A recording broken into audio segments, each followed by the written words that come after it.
Good morning, students. Today we will discuss convection. Most of the liquids and gases are bad conductors of heat.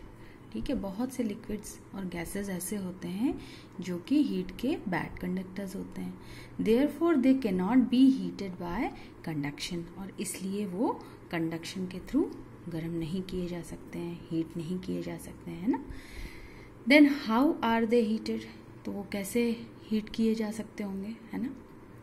तो liquids and gases are heated by another process of heat transfer called convection. ठीक है, दूसरे process के through इस तरीके के जो liquid और गैसेस होते हैं इनको हीट किया जा सकता है. वो प्रोसेस क्या कहलाता है? कन्वेक्शन कहलाता है. जैसा कि कल मैंने आपको हिंट दिया था कन्वेक्शन के बारे में. तो आज हम लोग कन्वेक्शन को पढ़ेंगे. ठीक है, इससे पहले हम लोग एक एक्टिविटी देख लेंगे जिससे आपको क्लियर हो जाएगा कि कन्वेक्शन के प्रोसेस में हम लोग क्या पढ़ेंगे. ठीक है, सी, ये एक एक्टिविटी का डायग्राम है जिसमें आप देख रहे हैं हम लोगों ने राउंड बॉटम फ्लास्क लिया है. ठीक है, और इसमें ये पर्पल कलर का क्या डाल दिया है? KMnO4 डाल दिया है, पोटेशियम परमैंगनेट क्रिस्टल्स. ठीक है, ये पर्पल कलर के ये होते हैं पर्पल कलर के, और इसमें वाटर ले लिया है और नीचे से इसको बंसन बर्नर से हीट करने लगे हैं. ठीक है, तो ये जब करेंगे तो किस तरीके से धीरे धीरे नीचे से पानी जब गर्म होगा तो वो ऊपर की तरफ जाएगा, एक्सपेंड होगा, और फिर वो ठंडा होके नीचे की तरफ आएगा. ये किस तरीके से हीट हो रहा है लिक्विड. अब इससे क्या हम लोग ऑब्जर्व करते हैं और क्या इसका डिस्कशन है, let's see. When water at the bottom of flask near the flame gets heated it expands and becomes lighter. जब नीचे का पानी गर्म होगा तो वो क्या होगा? एक्सपेंड होगा और लाइट होगा. So hot water rises upwards and carries heat to the surface, और जो हॉट वाटर होगा वो ऊपर की तरफ जाएगा.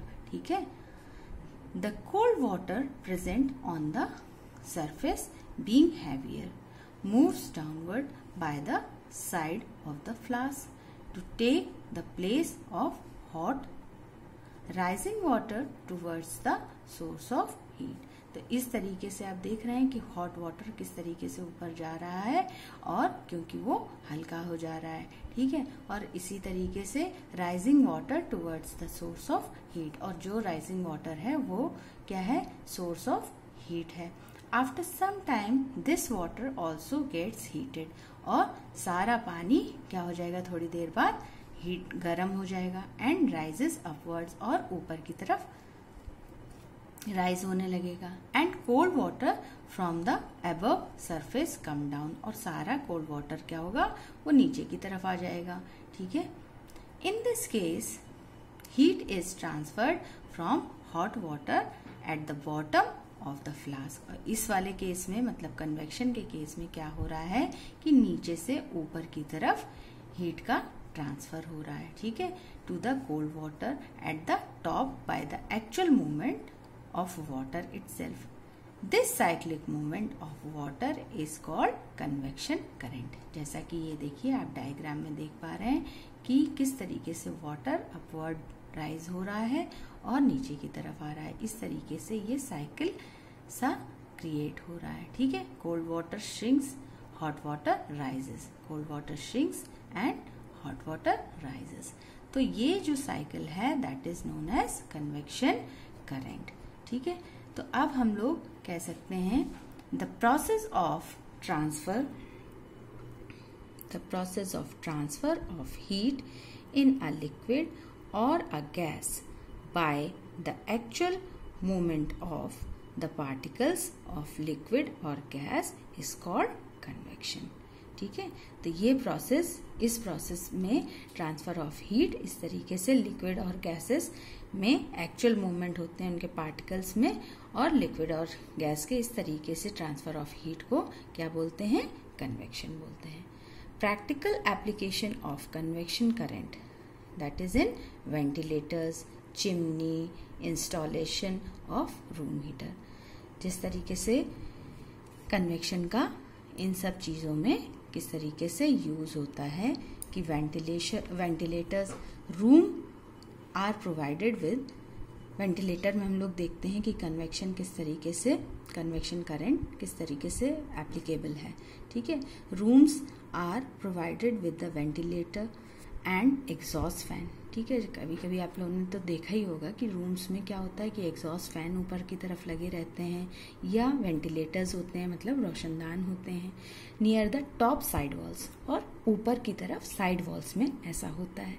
The air we breathe out is warmer and hence lighter, और जो हम लोग एयर ब्रीद आउट करते हैं, जो एक्सेल करते हैं, वो क्या होती है? गर्म होती है, और क्या हो जाती है? इसलिए वो लाइटर होती है। आप सभी को पता है जो गर्म हवा होती है वो हल्की होती है, और हल्की हवा ऊपर की तरफ जाती है। तो जो हम लोग ब्रीद आउट करते हैं एयर, वो क्या होती है? वार्मर होती है, और इसीलिए लाइटर होती है, ठीक है। तो वो लाइटर होने की वजह से क्या होता है कि ऊपर की तरफ फ्लो करती है ना। तो ऊपर की तरफ जिस तरीके से हवा जाती है, और क्या होता है कि उसी और मतलब वेंटिलेटर से ऊपर की तरफ निकल जाती है। तो ऑर्डिनरी एयर जो होती है वो क्या होती है? लाइटर, हैवियर होती है। It moves up in the room and escapes through the ventilator, जैसा मैंने बताया कि ये ऊपर की तरफ जाती है और वेंटिलेटर्स से बाहर निकल जाती है, या एग्जॉस्ट फैन से बाहर निकल जाती है। The fresh airs enter through the room windows and doors, और जो फ्रेश एयर होती है वो एंटर किससे करती है? आपके डोर से, विंडोज से। तो इस तरीके से ये कन्वेक्शन करंट सेटअप होता है वेंटिलेटर्स में। ऐसे ही चिमनी में भी होता है। Chimneys are fitted in the factories to remove undesirable fumes and smoke.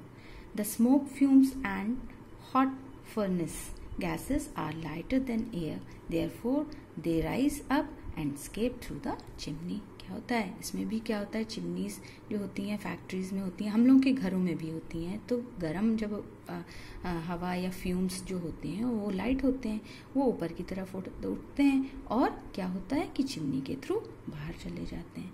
तो ये प्रोसेस में भी कन्वेक्शन करंट का इस तरीके से उपयोग होता है। अच्छा, convection current in nature, convection हम लोग करंट नेचर में भी इसका देखते हैं हम लोग एग्जाम्पल, जैसे sea breeze and land breeze. ये जरूर आपने नाम आप लोगों ने पहले भी सुने होंगे, क्योंकि ये टॉपिक भी आप लोगों का पढ़ा हुआ है।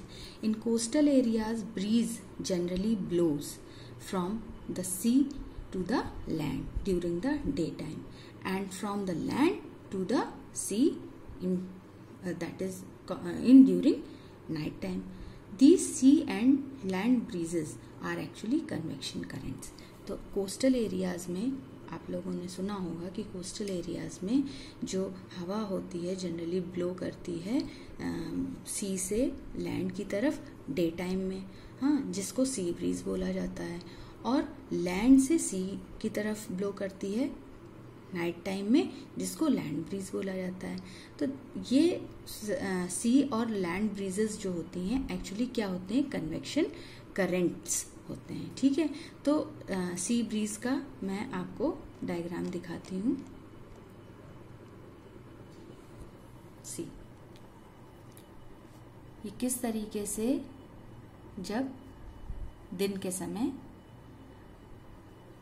हवा गर्म होती है, लैंड गर्म होता है, तो उस पे जो हवा होती है वो वार्म हो जाती है, और वार्म होने की वजह से ऊपर की तरफ हो जाती है, क्योंकि मैंने अभी बताया गर्म हवा जो होती है वो लाइट हो जाती है और वो ऊपर की तरफ हो जाती है.